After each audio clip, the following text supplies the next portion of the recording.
Hello बच्चों, let's read this question. The area bounded by the curves y is equal to x minus one square, y is equal to x plus one square and y is equal to 1/4 is. तो हमें देखो यहाँ पे इन curve से bounded area बताना है क्या होगा।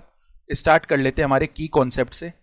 की कॉन्सेप्ट देखो क्या हो जाएगा। हम जानते हैं integration of x raise to power n with respect to x, ये क्या होता है x raise to power n plus one upon में n प्लस वन प्लस में c, जहाँ पे n कोई भी कांस्टेंट हो सकता है माइनस वन के अलावा। ठीक है, तो अब देखो पहला कर्व क्या है हमारे पास, y is equal to x minus one का square, then y is equal to है यहाँ पे x प्लस वन का स्क्वायर, और एक हमारे पास है y इज इक्वल टू 1/4।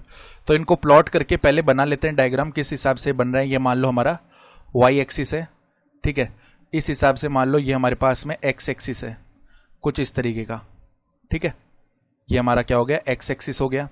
तो पहला जो कर्व है y is equal to x minus one का स्क्वायर, वो पैराबोला आएगा, जो कि देखो y इज इक्वल टू 0 में कहां पे मिलेगा, x इज इक्वल टू 1 पे, यानी 1,0 इस पे कोई पॉइंट लाई कर रहा होगा।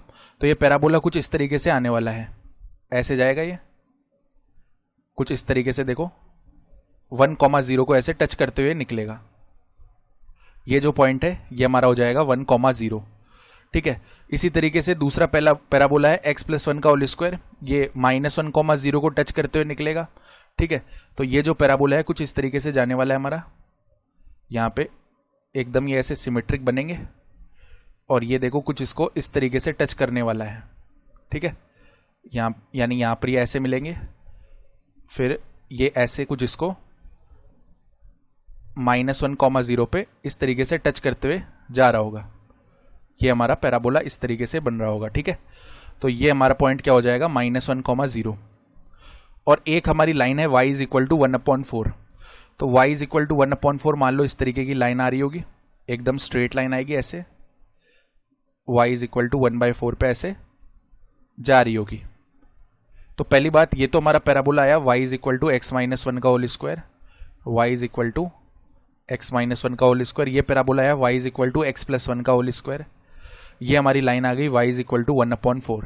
हमें इनसे बाउंडेड एरिया बताना है, यानी ये वाला जो एरिया ना, ये हमें बता देना है कितना होगा। ये एरिया बताने के लिए मार्क कर लेते हैं, इस पॉइंट को P बोल दिया, इस पॉइंट को हमने Q बोल दिया, इस पॉइंट को R बोल दिया। तो P Q R P ये कंप्लीट एरिया हमें बताना होगा। ठीक है, इस पॉइंट को एक बार के लिए मैं S बोल रहा हूँ। तो क्या होगा, सिमिट्री से हम बोल सकते हैं कि जो एरिया ऑफ PSR है ना, PSR का एरिया निकाल के अगर हम डबल कर दें तो वही क्या होगा, PQSR का कंप्लीट एरिया होगा। ठीक है, तो रिक्वायर्ड एरिया क्या होगा, required area will be twice of area of कौन सा, PSR का एरिया निकाल के उसका ट्वाइस कर देना है। ठीक है, तो PSR का एरिया निकालने के लिए इंटीग्रेशन का यहाँ पे यूज करेंगे।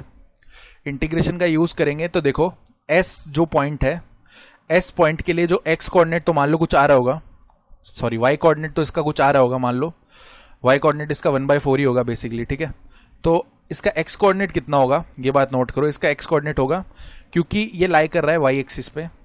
ठीक है, तो x कोऑर्डिनेट तो इसका 0 है और y कोऑर्डिनेट 1/4 है, तो 0,1/4 हो गया।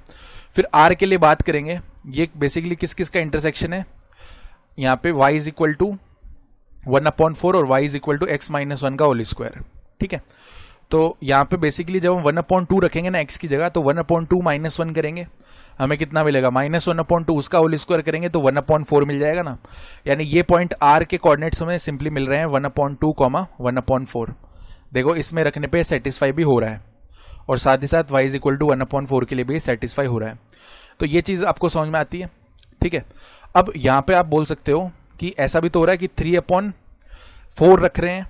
ठीक है, जैसे कि मान लो मैंने रख दिया यहाँ पे कौन सा वैल्यू, 3/4 x की जगह पे, तो 3/4 -1 का होल स्क्वायर।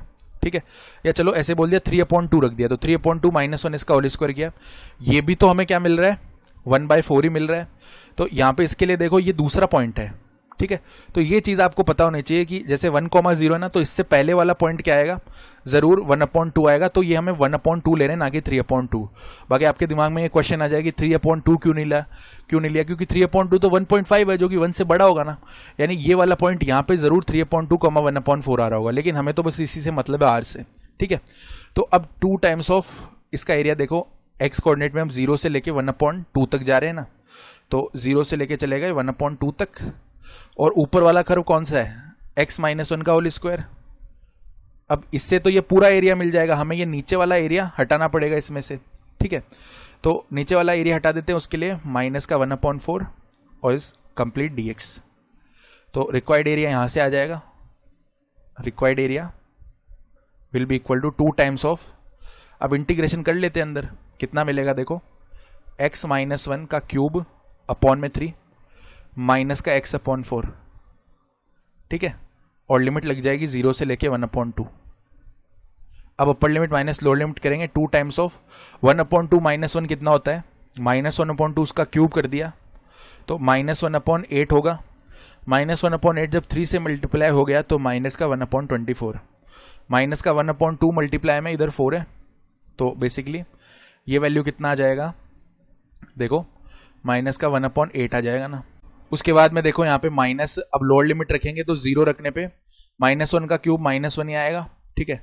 तो यहाँ पे क्या होगा, बेसिकली ये टर्म बन रहा है हमारे पास में, कितना हो जाएगा ये 1/3, क्योंकि -1 आया और माइनस ऑलरेडी था ना, ठीक है।